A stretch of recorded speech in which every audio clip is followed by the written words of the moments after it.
Good afternoon, everybody. Welcome to the North. Welcome to Wigan.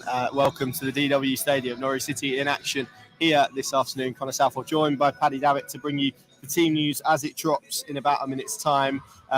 Just to give you kind of a weather report, as we always like to do at the start of these. Very windy. The pitch isn't particularly great, not associated with the weather, but just a fact. I think David Wagner alluded to that. Norwich fans just to our, or my left, actually, as I'm sat. Paddy, how are you?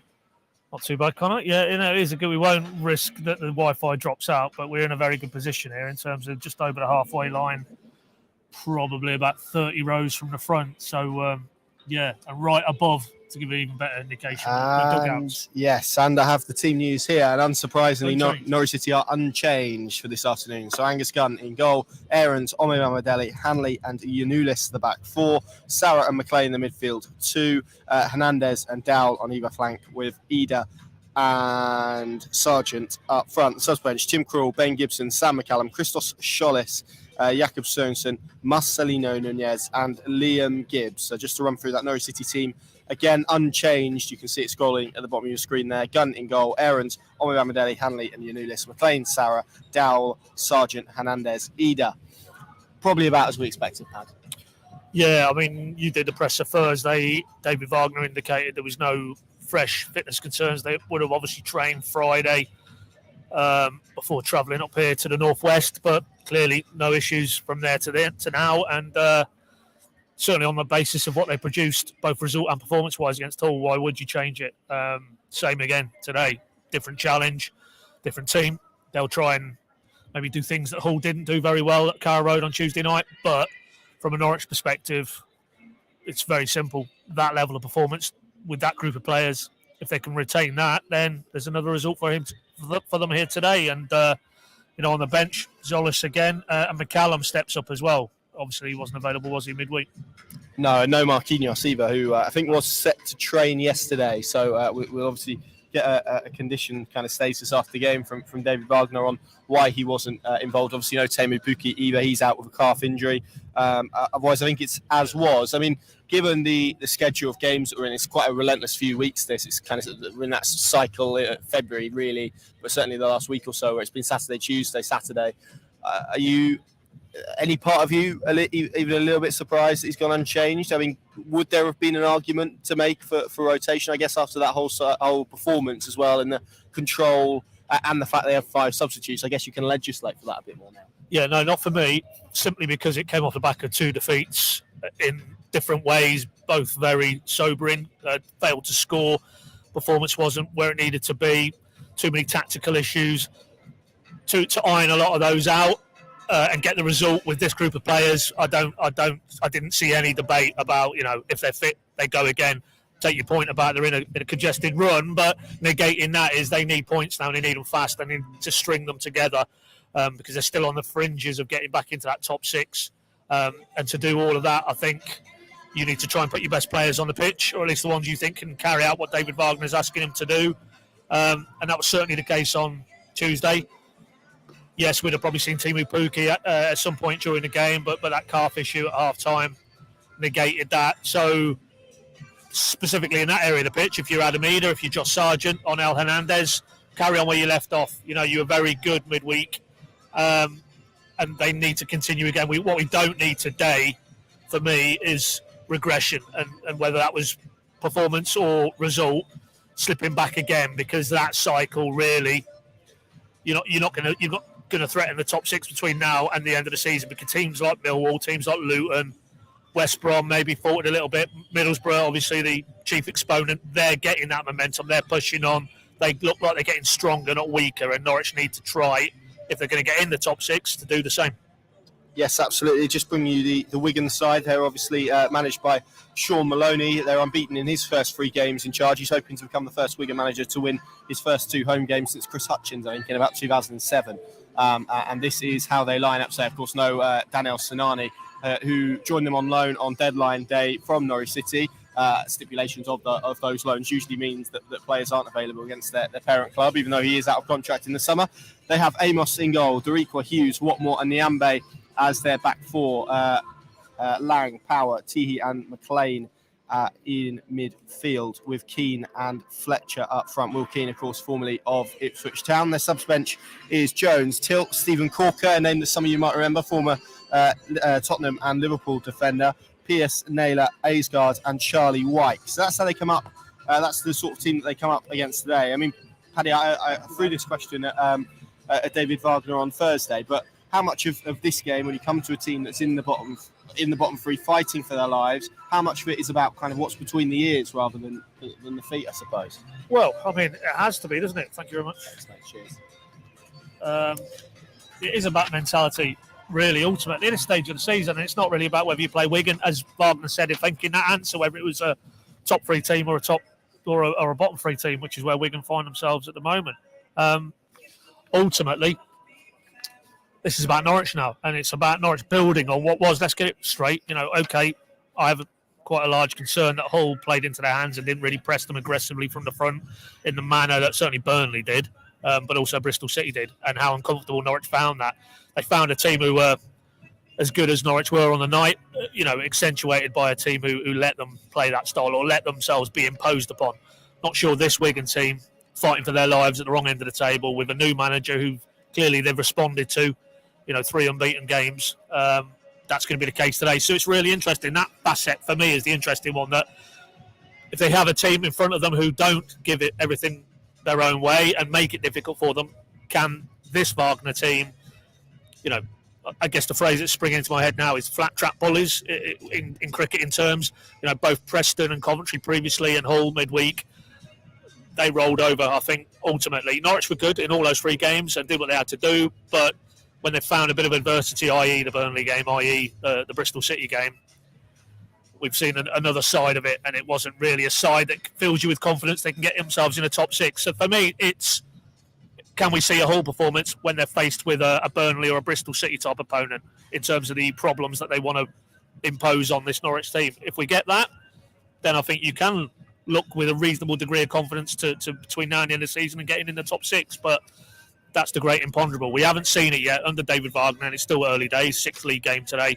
But when they've really faced an opponent who aren't going to make things easy for them and do want to try and negate what they're trying to do, can Norwich find the answers? And so far, you have to be honest, in the league, we haven't seen that.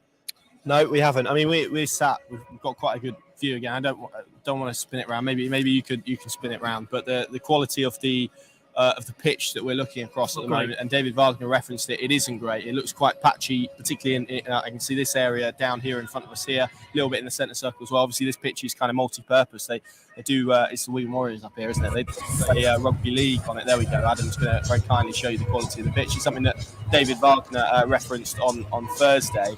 Neil Lufus asked the question, which I was going to ask you anyway, but Adam, when he's finished spinning around, will hopefully pull that one up. In terms of the quality of the pitch, does it change what Norwich City have to do, want to do, or how necessarily they try and play this afternoon, looking at it as we are at the moment? Well, I mean, there are similarities with Daniel Farke and how he wanted Norwich to play, but I wouldn't necessarily say the slavish kind of possession-based ball on the floor is one of them, because Wagner's... He's a bit happier, isn't he? To mix it up. Absolutely, and you've seen that. You've seen Pookie be re-energised, not today, obviously, but those balls into the channels going longer.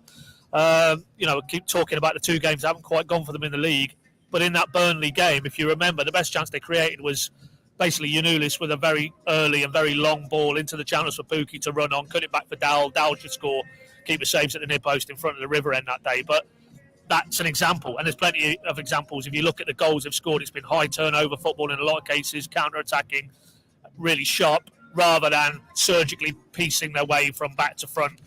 Of course, the argument is if you're in charge of the ball and you're dominating possession, then it's easier for you to impose what you're trying to do on the game. But I think there's a bit more of a pragmatic way about David Wagner and how he wants his teams to progress the ball. So you would hope, or that would suggest, that a ropey playing service isn't really going to negate them to the degree it might have done when a Daniel Farke side came here. And off the top of my head, I think there was a draw here under Farke, wasn't there?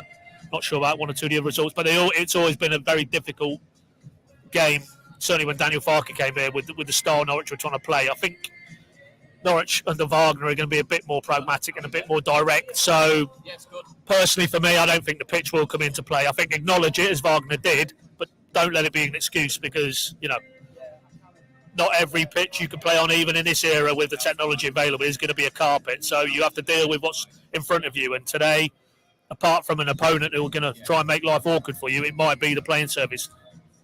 As Wagner said, he's taken Huddersfield to League One grounds in the FA Cup before on worse pitches, and clearly, he would have expected his team to deal with it, and that'll be the same today. So, I'll throw it all back to you, Connor. Is the playing surface, as we look at it, a major factor today? Should it be a major factor? Not for me. No, not for me. I think as you touched upon, and as we kind of mentioned there, I don't think Wagner is he isn't as wedded to the kind of it has to be built up from the back, from the goalkeepers to the defenders, from through the third. I think he is a bit more willing to see his teams chip a ball into Adam Eder, Josh Sargent if need be, and get themselves up the pitch in that way. So I think there are different ways that they can play that can make the pitch not necessarily an issue, and it feeds into that mentality, doesn't it? Well, what I would say, we're talking about elements.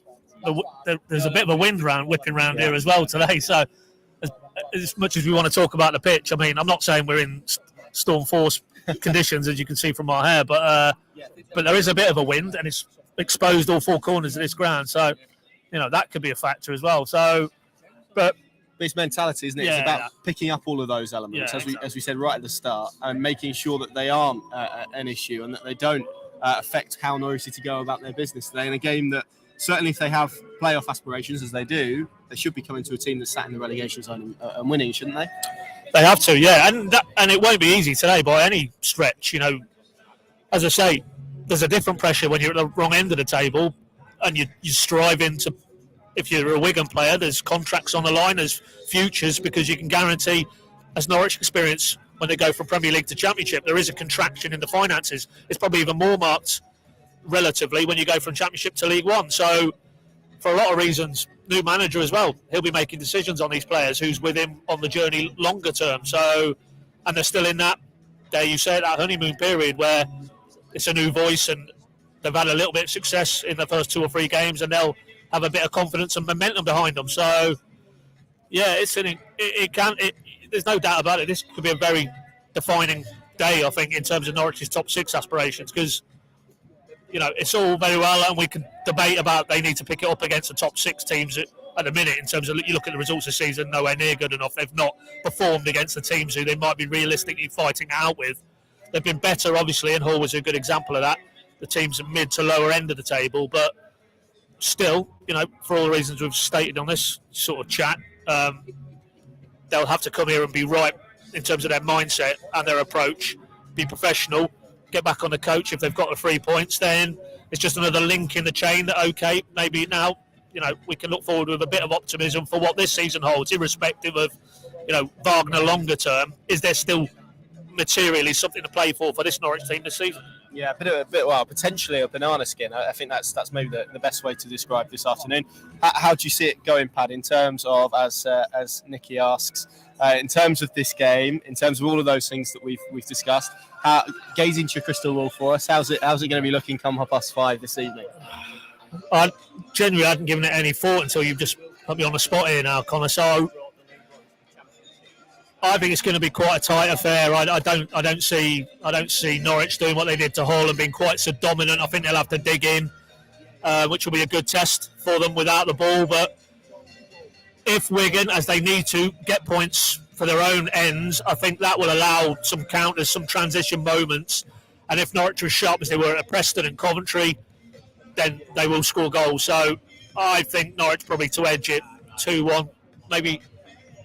Well, why don't I go bold and go 3-2 Norwich? Oh, love it. Connor? We're in for an entertaining afternoon. That's the case. I'm going to go for a bit more of a controlled 2-0. I think Norwich will have more than enough to ease past this Wigan team today. Although, there's still some quality in there. It wasn't so long ago Ashley Fletcher was playing Premier League football. James McLean is experienced at this level, but has also played in the Premier League. I mean, they've got some quality in their ranks, but I think Norwich will have just too much for them today. So that should wrap up. I'll just read you that team news again from a Norwich City perspective. Gunn in goal, Aarons, Oyabamidele, Hanley and Yanulis, McLean and Sarah the midfield two, Dal and Hernandez on either flank with Sargent and Adamida up front. The subs Tim Krul, Ben Gibson, Sam McCallum, Christoph Schollis, Jakob Sørensen, Marcelino Nunez and Liam Gibbs. Thank you all very much for watching. Of course, full coverage is at pinken.com, and on the Pinken Plus app you can take out a month's free trial should you wish to view all the exclusive content. And if you do, it would enable you to follow along this game via our Matchday blog. I'll be bringing you updates and hosting some debate as the afternoon unfolds. Paddy, thank you very much. Thank you all very much, and we'll see you again very, very soon. Thanks.